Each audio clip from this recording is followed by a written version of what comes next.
What the deal? You are now watching the T Money Podcast joint featuring me, T Money, in the building right here. I also got my girl who is straight from Harlem. She don't play no games. She official. When she grabbed the mic, you better step away because she's dangerous. You know what I mean? She's nothing to play with. She's an actor, freaking MC. You know, she's all that.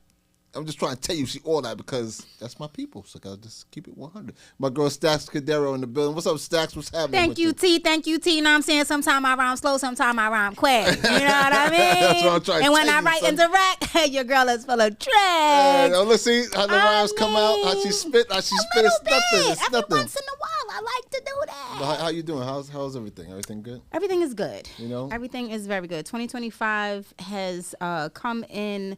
You know, like how they say March rolls in like a lion, go out like a lamb. Mm-hmm. Yeah, I've been roaring ever since 2025 has started with good. filming, just wrapping a play tomorrow. Mm-hmm. I'm very excited about that. It's a great play, great message. Mm-hmm. But I don't know. You know, as a producer, has there ever been a time where you worked with an artist and you didn't just, is just something about you and that artist? You just don't mesh well with them, but you know you got to do this record, right? And so it's not that I don't mesh well with the writer. It's just something about the material that I'm just not. Well, the energy is not there, right? It's just the energy. Man, I have Bad to pray energy. on it every time. I have to pray. I was very proud of myself. I knew all the lines. But how did you do? You perform well? It's tomorrow. Well, then let's. Oh, it's tomorrow. It's gonna be great. It's Right. gonna be great. Well, when this comes out, it would have happened already. So I'm hoping that it went well for you. Yes. You know what I mean? Because I'm sometimes it's manifesting about the energy. greatness. It's about the energy. It is. It's always about the energy, It is. but it's also about doing what you have to do. You know, Yeah, as an I adult, think- you do what you have to do, not what you necessarily want For to. sure. I'm gonna do it, but I definitely think that I'm gonna run through that theater with some sage. Oh, Just saying. Facts. The facts. Yeah. Okay, so salute to you, baby. I know you're doing your thing. So, yo, look. Today we have and you guys know if you've been watching, you know, and a lot of you, over 23,000 of you have been definitely watching. The Team Money Podcast joint, and you know that what we do here is we actually profile women of color doing great things in business. And today we have somebody really, really special. I want to introduce JIA Rizvi. JIA Rizvi in the building.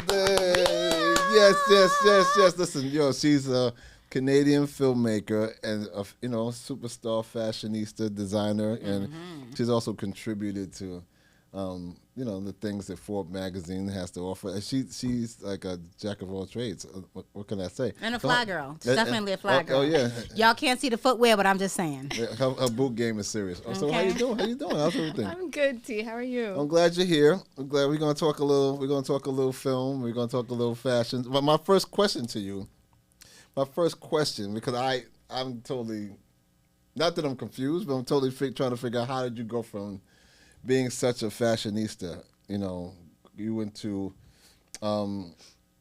school for fashion. Am I correct? I did. Yeah. Right. And you In Toronto. in Toronto. So you're glamorous. You do fashion. You're into this whole fashion world, right? Then you translated at some point to doing documentaries and doing film. So take us on the journey. First of all, let's go back. I think I'm jumping the gun a little bit. A little bit. Yeah, a little bit. But my mind was okay. there. So, but listen. So let's talk a little about your beginnings, like we usually do to tell everybody else. How'd you get started? You know, you weren't born in Canada, right? No, I wasn't. I was born in Africa. You were born in Africa. Yeah. Right. You know, Africa in the building. You know, that's a salute my peoples in effect. So and then you moved to Canada, right? What part of Canada? My parents moved to Calgary, Alberta, when I was like 2 or just under 2. Calgary. Yeah. And how totally. did that experience? How was that experience for you to move from Africa to Canada? That's a big jump. That's not the same vibe. Well, right? I was 2, so I have no experience. Oh, you have no idea. You know, huh? I have no idea what Africa was like. I hear Right. from my parents, right? Right. My dad's really proud that I was born there. He loves this Right. story, but I have no recollection. But growing Right. up in Canada, when I grew up, it was like 90% Caucasian, 90-something% Caucasian. Right. So it wasn't great for people of color, and I did not have a great experience in school or growing up or any of that actually. So it was so. Yeah, it gets to be a bit daunting, and then you go into school, and then all your classmates are not Yeah. of color there. Oh yeah, I was bullied every day of my life. I was really? bullied every day of my life in school. So you did okay. It looks like to me. You must be tough. You know what I mean? It made me tough. Yeah, no question. Yeah, it made me tough. Yeah, Right. that's what's up, man. So, okay, so all right, so you moved to Canada, you raised. So when did you get this? At some point, you got this fashion bug, right? Yeah, I always had that. You know, I'm Indian and Pakistani, and if you've Okay. seen our clothes and Right. like when we get ready, it's like times 1,000. Like Right. we glue jewelry to our forehead and we glue Right. jewelry to our head. And I mean, it's like and another. it's very beautiful, by the way. It is. No, It no, is. No, for on the real, it's very, very beautiful. Yeah, So- I absolutely Right. love it. I'm Right. obsessed with it. But Right. it's a you know, a project. It's a whole undertaking. So I've always loved fashion. And when I was finishing high school and applying for colleges, and I was looking at these majors and stuff, I was like, none of this sounds fun. What is this stuff? Right. What is anthropology? All of it sounds boring. Right, you right. know? And I applied anyways. I did a year or so, and then I got offered. I started working in retail. And these two men that are just amazing, Randy and Darcy in Calgary, had this chain of stores called Below the Belt, and they were the only store back then in the 90s that carried every single brand name like FUBU and okay. DKNY and everything that So was you lived in was that store. I lived they in that brought- store. So they brought the hip hop culture Yes. Nice. to Yes. to Calgary. Exactly. Right, I got it. Exactly. And so I applied there thinking, there's no chance I'm ever going to get a job there. And then I got an interview and I got a job there. And I thought that was the best thing ever. And, I was, 18 at the time, 19, Right. whatever. And so I thought, why go to school when I can do this thing? I worked there for a while and then I got promoted to a manager and, got promoted a little bit higher than that. And I thought, well, this is giving me the experience that I want. So I left college and started working there full time. Where'd you go to college? I ended up going to college in Toronto at George Brown Oh, okay. to their fashion program. Yeah. But before that, I ended up working for a few years in this fashion brand. And it was this whole culture. It was like all the nightclubs that played reggae and soca and hip hop would invite everybody who worked at these stores. And, we would invite some of the customers. It just became this like culture that didn't exist in Calgary. And it was the funnest times of my life. And I loved it. And so that's how I got introduced to fashion. I started doing some of the buying for them. I started running their multiple locations for them. And that was kind of my first, a little bit of taste of fashion. Wow. And so when I left there, I applied for the only school back then that offered a fashion program in all of Canada was George Brown College in Toronto. Really? So I moved to Toronto. I think that's amazing how fashion and music just coexist. Yes. So to me, it's only right that they invited your store to come. Yeah, yeah. And then like all of your customers, because when you're buying these clothes, you want to have somewhere to go. When you have this, you're searching for a look. For sure. Yeah, anytime we go shopping, we're searching for a look. So it only makes sense for you to end up like in the club. Now, with you working in that store, and I'm not sure if that was the only store that you worked at, but I mean, with you being exposed to fashion in this way, did that then open your mind to designing, like seeing some of these things, like seeing some of the brands, and it's like I see myself, but I don't really see myself here, or it would be nice if if we as women had this. Absolutely. Did that kind of open That's your exactly eyes? what happened. Exactly. Yeah, okay. because I was like, oh, I love this, but what if it had this on it? Or I love this, but I would love it if it was XYZ. That's exactly how I got introduced to it. Awesome. Yeah, and then I went to school for it, and that Okay. solidified that whole. So that's how I ended up in the fashion industry for almost 20 years. What's amazing to me is that you were in a situation where you were in a place where what you were experiencing was about this big. Yes. Because I mean, it wasn't prominent where you were living. Not at there all. wasn't I mean, I know reggae, dancehall, and hip hop have always been like an underground kind of vibe in Canada. Calgary I'm not too familiar with, but I know in Toronto, dancehall is big in Toronto. So Yes. And that's now. But back then it was probably like trying to find like that kind of energy anywhere was probably almost impossible. It was, it was so funny. It was impossible. Right. And we were so lucky because there was like 2 or 3 DJs that came from like Trinidad and other places. And they were the ones who had one night every day of the week, 6 days of the week at some club, and we would just follow them. We'd be like, Mondays we're here, Tuesdays, Wednesdays, and that was it. It was only them. They created this whole culture in that city. If Unbelievable. it wasn't for those like 2, 3, they wouldn't have happened. Yeah. And it goes to show you the power of the hip hop culture. Yeah, you know? for sure. Because I mean, that was like a bud, and then it turned into something huge. 100%. It was non-existent in Right, that city. right, Yeah, right. and it almost went backwards. It doesn't exist now because Oh, the city wow. just changed. It went back to like pub culture, and there just isn't the same emphasis on that That's music. very, very interesting. Yeah. So once you found yourself in this fashionista kind of mode, right? Yep. And you did school and everything. Talk to us about what happened moving forward. I worked in that industry for a really long time, and I started to grow out of it. I got, as I was older, I started to notice some of the personalities in that industry was just not what I wanted to be around. Yeah, Right, right. it just wasn't for me. It was a lot of look at me, look at me, look at me. I have to sit in the front row or I'm not coming, and it was just a lot of BS that I was like, what's happening It here? felt privileged, a lot of privileged energy. Right? Yeah, and I Right, didn't like right. it. I didn't like it at all. It used to be fun. It Right. used to be really, fun and like you're just hanging out with people and stuff. And then it became kind of this BS I didn't want to be involved in. Right. And so I was already starting to not like it. And then the Serial podcast came out in 2015. Okay. And I listened to it, and it was about a wrongful conviction, about the 17-year-old kid who got wrongfully Right, incarcerated. right. He got ripped out of his parents' house, out of his bed in the middle of the night, and arrested, and never came back home. And he was innocent. He didn't do anything. So, wow. imagine that nightmare, right? right. If that was you. And so I was really, really upset and moved by his story. And I thought, how can I help this guy? Because the whole world is entertained by this podcast, but Right. he's still in prison. It's his real life, and he's still there, and he's in his 30s now or whatever it was at the time. And so I decided all I knew was fashion, and I knew business. I'd always done sales development and communications, and so I knew how to do that. So I thought, well, I'll host a fundraiser, and I'll raise some money for his legal defense fund, and I'll donate it. And so that's what I did here in New York. I did the very first fundraiser for Adnan Syed, the subject of Serial. And we, at the time, raised the most amount of money that had been raised for him at that point in time. His story went viral after that, and they raised tons of money, so much more than we did. But at the time, that's what we did. And then as a result, I got to meet his family. And the next year in 2016, he had a post-conviction hearing. I went to that post-conviction hearing, and I was sitting in that courtroom. And what I saw was just, I had never been in like the American justice system. I'd never been in a courtroom like that, right? And so I was watching it, and if any of us went as a witness and sat in that box and lied, it would be perjury, right? But in this case, there was an alibi witness speaking the truth, but there was a prosecutor who was lying to try and trip her up, to try and mess up the alibi witness. And as somebody who doesn't really know anything about the legal system, not much anyways, I was sitting there and I was like, so he can lie and he can try and hide the truth. But if she was to do that, she would be in legal trouble. Exactly. But he's exempt from any of this legal trouble, and he can do this to hide the truth, so it's not in the name of justice. They can manipulate at all. the truth, and it's okay. Yeah. And so I was disgusted. I mean, I was just sitting. My head was gonna like pop off my neck. I was like, "What is happening?" Oh my God. And I was just pissed off, to be honest.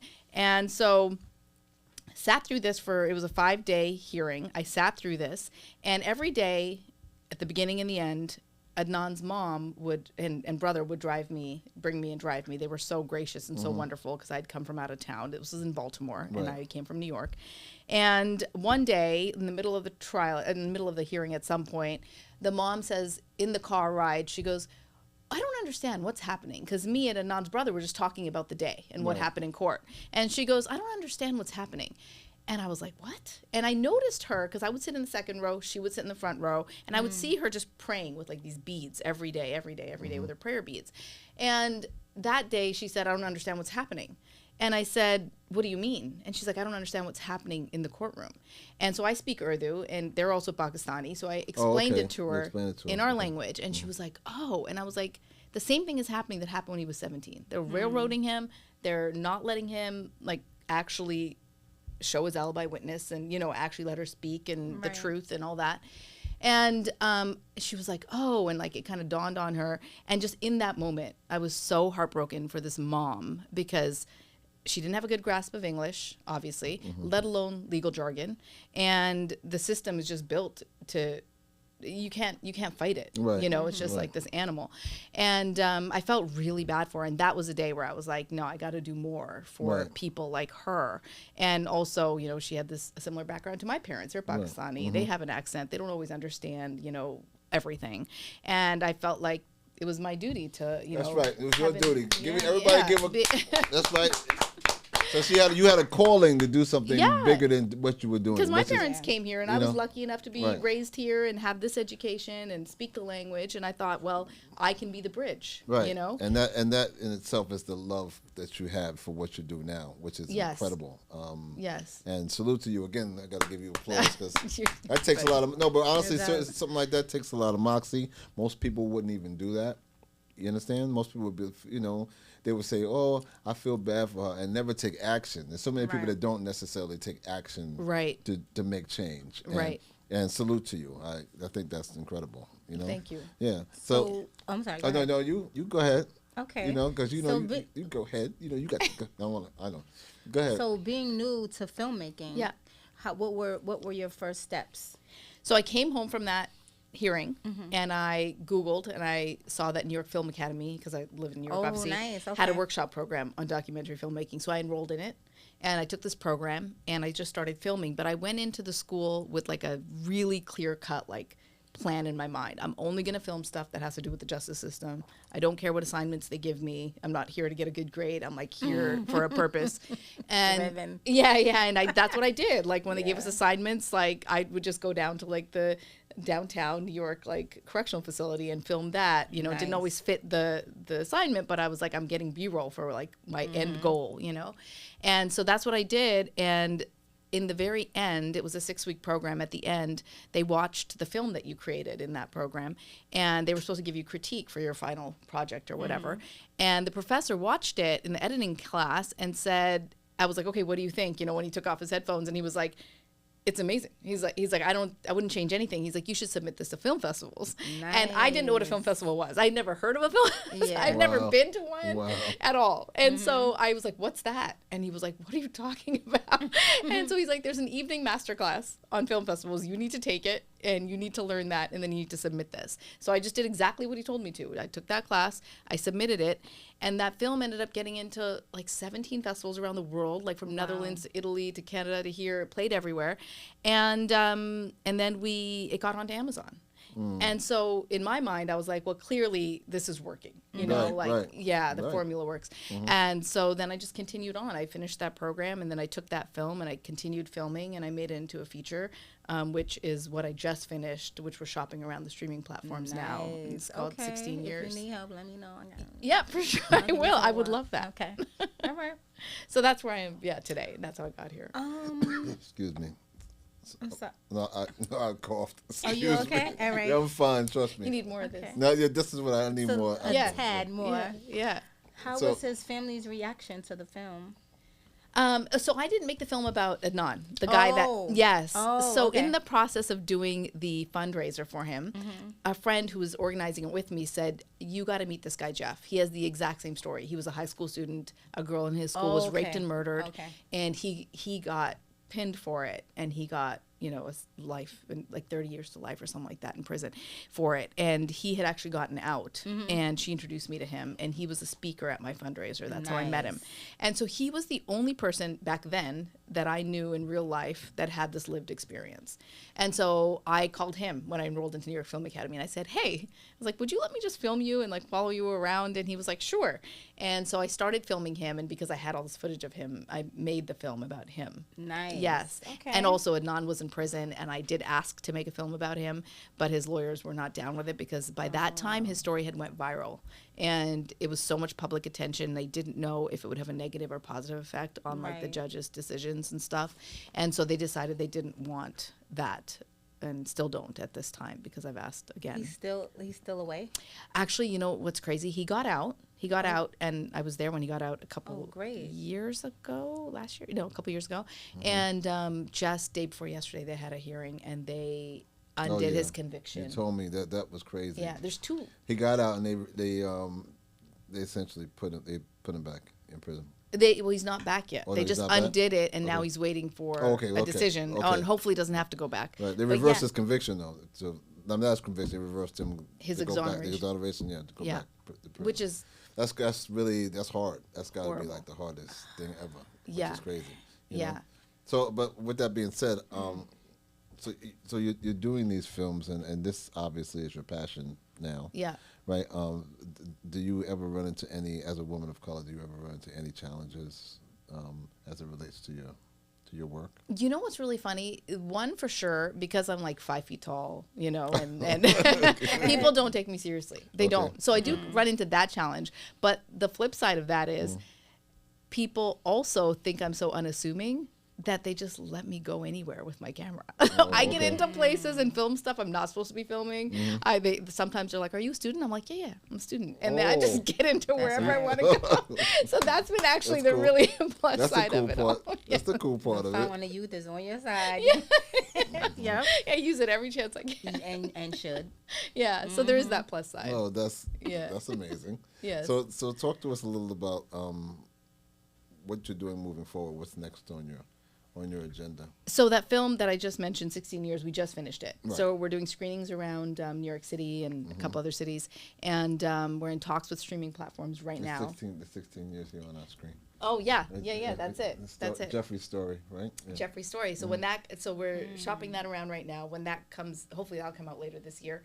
And then right now, currently, I'm just looking for the next person to film, the next wrongful conviction story. But my goal is really to tell the story of someone who's currently incarcerated. So hopefully through our work and through our team, we can either uncover facts that will help them with their case, or we can at least give them a platform to share their story and their voice, because they've been, unjustly silenced all this time. What's amazing is that sometimes, people who are, this has been happening for hundreds of years, actually. Yeah. People of color being wrongfully accused and being incarcerated is not new to our society. It's not. So, but people like yourself who work in the film industry that can gain publicity for the wrongfully accused is amazing, and more importantly, it carries so much weight. It reminds me of the movie with Denzel Washington, The Hurricane. It's the same exact kind of. That's the They're movie Canadians that put this idea in my mind. Oh, That's okay. the movie. And then I read Reuben Carter's book, The 16th Reuben Round, Carter, which yes. it's based on, back when I was like 19 years old or whatever. Okay, so that's And wow, that how was what amazing planted is the that? seed in my mind that Wow. cops can be bad guys. Right. Because, Yeah. growing up, when you're really young and you're a woman, like if you get pulled over a speeding ticket, usually they're like, okay, just don't do it again. And you go on your way. So I was like, oh, cops are nice. They're so nice. And then I saw that movie and I was like, what is happening? Right, and that was my first introduction to the fact that it can be the other way. Yeah, it can always be the other way. I didn't know. Which is incredible. Yeah. And I found it eerily similar when you told, you said you were from Canada. And, Yes. you were Canadian and everything. Yes. So I was like, wow, this sounds like just like the movie. Yes. And I said, is this a joke? maybe I'm bugging out, but this is real. No, This that is was the movie, and Denzel did such an insane job in that movie. Yeah, he was Reuben Carter. Yes, he Yeah, was. he He was. was. Yeah. That's the one that when I listened to Serial. Reuben worked as a consultant on the film as well, right? On Hurricane? On Hurricane. Yes, Yeah, yes, he did. He did. Yeah, yeah. Yes. So, When I listened to Serial, that's all I thought about. I was like, this is the Hurricane story 20 years later. In my life, it was 20 years later, But it's so funny that you bring that up, because that was the thing that, right. cemented that thought in my mind. Well, to be incarcerated is a horrible experience, and then to be there, for me to even say it's a horrible experience, I am understating it. Actually, for anybody to get their life, you're essentially, someone's essentially taking your life from you. You're just breathing, but you're not living. And then for you to be incarcerated and be wrongfully accused is the double. Oh, for sure. It's a double whammy. Yeah, you're in the worst place in the world, and you don't belong there. Yeah, because now it's sort of like you're, the places where people don't believe your story, or in prison, or if you're in a psychiatric ward, I'm not this person. So sure, because everybody is saying the same thing, that they're Right. innocent. Like if they're in jail, no, I didn't do it. Right. We don't know if you did it or not. Right. Yeah, Right. yeah. Right. For and sure. then if you're in a psych ward, same thing. I'm not crazy. I don't know. You might be. Yeah. But they won't know until further diagnosis. And in prison, they have to really prove themselves innocent. How is your relationship now with Jeffrey? Oh, it's great. It's great because we work together all the time. We do talks after the screenings and stuff. And, we give away the end of the film. But Jeff got out and then sued Good. many people involved in. Yeah, Oh, good, really? because He I did. Yeah, he read should've. that he just got an apology. I'm like, that's it? An apology? Yeah. You're sorry and that's it? No, Jeff never even got an apology. That's the one thing he's upset about. That he's like, they didn't even say sorry. He's like, if they just said sorry, I would feel better. Like, he literally said that to me. Those words would make him feel better. Like, can you even imagine? So then they're wrong in the write-up because it said that Yeah. they released him with an apology. Yeah, well, I guess maybe that day somebody might have said that, but the people responsible for like coercing a false confession Yeah. and all those, Yeah. those people never apologized. The people that Karma. did this to him, you know? Karma. And I hope that they see themselves in the film. Yeah, right. And that, Yes. yeah, for real. And that, Yes. you know, just hopefully it'll open people's eyes, because if you know, you're willingly going on a stand to lie on somebody, and it's going to really change the trajectory of someone's life forever. Yes. You know, like that's something, rape and murder is something that you can't, that's not, you're even if it's expunged from your record, people still remember this. You know what really blows my mind about this? That for sure. Yeah. And the fact that they're doing it just for like the prosecutors or detectives or whoever's medical examiners that are doing it to get a promotion at their work or to look good or to get a case off their desk. I mean, can you even imagine doing that to somebody for these little reasons? But then when the truth comes out through DNA or whatever in the future, then they just get married to, I don't want to be wrong.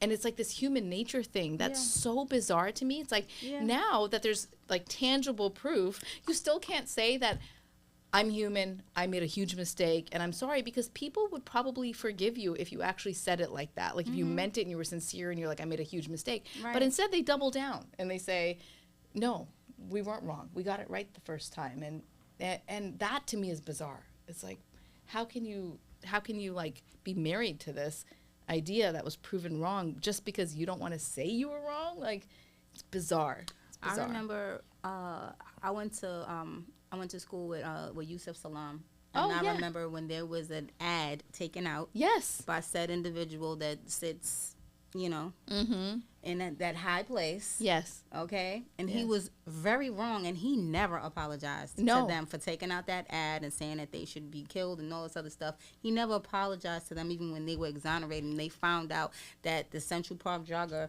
was attacked by somebody else. He never apologized. Did you see just in the last year or so, he made another statement About that? also saying something about them that was incorrect, and now they're suing him. Oh my Good. goodness, they need to, Yeah. because that's ridiculous. Yes. That's absolutely ridiculous. Yes. Yes. But this is, you know, injustices on this level are unbelievable, and they've been going on with our people. When I say our people, I mean people of color since we can imagine, right? So I salute you. I really think that what you're doing is amazing. Oh, thanks, T. Courageous. I mean, it's like this Yeah. tiny little thing in this huge problem. No, No, You but know, it's not tiny at all, because Yeah. you're not understanding that the media's influence on unjust incarcerations has historically been major. It's not necessarily a tiny thing, because all you can do is what you do. You know, I like Right. when someone said to me the other day, said, "Well, you know, I can't help everybody." You know, and you got a point. You can't help everybody, but you can contribute to helping to whoever you can help. You know, you can be active in being positive in regards to our people. You can do positive things, even though might not seem like you're moving mountains, but consistency and your due diligence and, you know, your effort speaks volumes if you continuously do it. You understand? So, yeah, I'm very happy about what you're doing. You know? I appreciate that. You know what I noticed is when I was advocating for Adnan's innocence from serial, I was walking around like the Upper West Side all over handing out flyers, like come to this fundraiser. Right. Nobody gave a shit. Nobody. Wow, Like people were like, So you were asking for leave money. me That's alone. what fundraiser. People were like, Yeah. "Oh, I'm but not I paying wasn't no even money." saying give me money. I was saying come to this, like come hang out with us at this Right, event, right, you know, right. which Okay. of course they would have had to buy a ticket if they wanted to come. But I was like, just come hang out, watch these local bands play. Right, Because, right. oh, that's what I did. I got local bands together. We did this event. And because I knew fashion, I made these shirts that said Free Adnan. Oh, okay. And so we sold the shirts at the event. But I was just like, hey, this innocent kid has been in prison forever. Come to this event, you know? right. And nobody cared. Nobody cared. People were like, it's New York. They're busy and they're like, leave me alone. People don't And care until it's them. They don't care. But the thing is, it Yes. could be you. Exactly. It could be your That's brother. It could be anybody. Yeah. And nobody cared. And that's what made me go into filmmaking, because I was like, Making a Murder and Jinx were huge at that time because it was back in 2016. Right.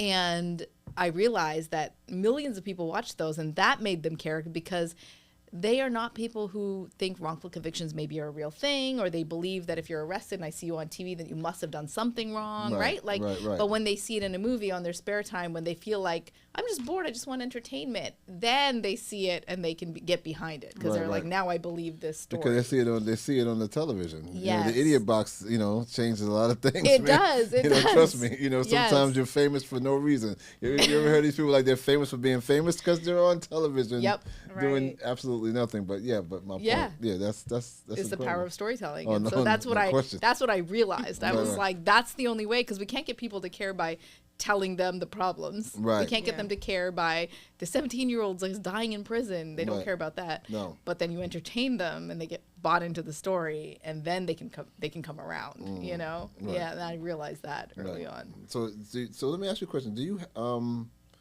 you're doing these films? Do you have a name for your company? Do you have a company, or is it just you doing this, or how? I have a company called Amina Fire Productions, but it is just me and a small group of people. The first film I did with the students that I went to New York Film Academy with, Right.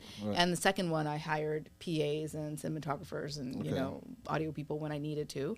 So it's all been like. Well, say it again. Tell indie our filmmaking. audience what company it is. Just go there. See that camera? Just let them know what it is.